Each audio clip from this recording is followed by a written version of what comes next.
मछली पकड़ते समय अर्जुन की नजर समुद्र किनारे पड़ी एक करीब 100 टन की टॉर्पीडो पर पड़ी। उसे देखते ही वह चौंक गया। उसे अंदाजा हुआ कि इसके अंदर भारी मात्रा में विस्फोटक हो सकते हैं, इसलिए उसने बिना देर किए उसे एक बैग में रखा और किनारे की ओर चल पड़ा। लेकिन जैसे ही वह किनारे पहुंचा, 2 खरीदार उसे लेने के लिए आगे आ गए। अरे भाई, ये टॉर्पीडो है, मुझे मत डराओ, मैं इसे नहीं ले सकता, अर्जुन ने हंसते हुए कहा। वह सिर्फ मजाक कर रहा था। असल में उसका इरादा इसे सुरक्षित तरीके से पुलिस को सौंपने का था। जब वह टॉर्पीडो लेकर पुलिस स्टेशन पहुंचा तो वहां मौजूद लोग भी हैरान रह गए। आखिर जो आदमी हमेशा काम से बचता था, वह अचानक इतना बड़ा अच्छा काम कैसे कर रहा था। दरअसल अर्जुन पूरे इलाके में अपनी आलसी जिंदगी के लिए बदनाम था। उसकी 9 बेटियां थीं, लेकिन परिवार की जिम्मेदारी उठाने के लिए वह ठीक से काम तक नहीं करता था। कई बार उसकी बेटियां भूखी रह जाती, फिर भी वह पैसे कमाने की कोशिश नहीं करता था। लेकिन एक दिन उसने देखा कि उसकी पत्नी अभी अभी बच्चे को जन्म देने के बावजूद मेरिट पॉइंट्स कमाने के लिए प्रोडक्शन टीम में काम करने जा रही है। ये देखकर अर्जुन को पहली बार अपनी गलती का एहसास हुआ। उसने फैसला किया कि अब वह अपनी जिंदगी बदल देगा। पत्नी और बेटियों को समझाने के बाद वह एक टीम लीडर के साथ समुद्र में मछली पकड़ने चला गया। लेकिन वह टीम लीडर गांव का दबंग निकला। उसके साथ समुद्र में जाने वाले हर आदमी को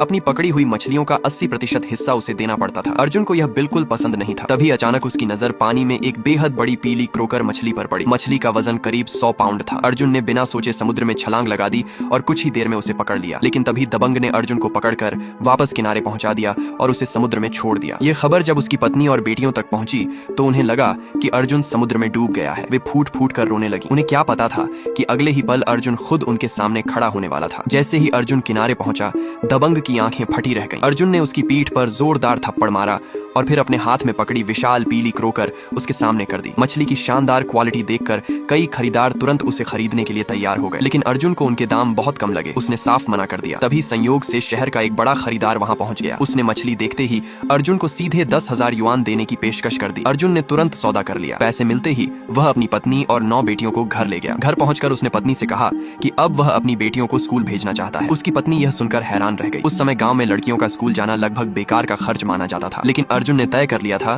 कि वह यह पुरानी सोच तोड़ेगा। उसने कहा कि उसकी बेटियां पढ़ेंगी, आगे बढ़ेंगी और एक दिन बड़े शहर में अपनी जिंदगी बनाएंगी। इसके बाद वह खुद अपनी बेटियों को स्कूल ले गया और उनका दाखिला करवाया। सब कुछ ठीक होने के बाद जब वे घर लौटे तो अर्जुन ने राहत की सांस भी नहीं ली थी कि कुछ गांव वाले भागते हुए उसके घर पहुंचे। उन्होंने घबराकर बताया कि उसकी बेटियों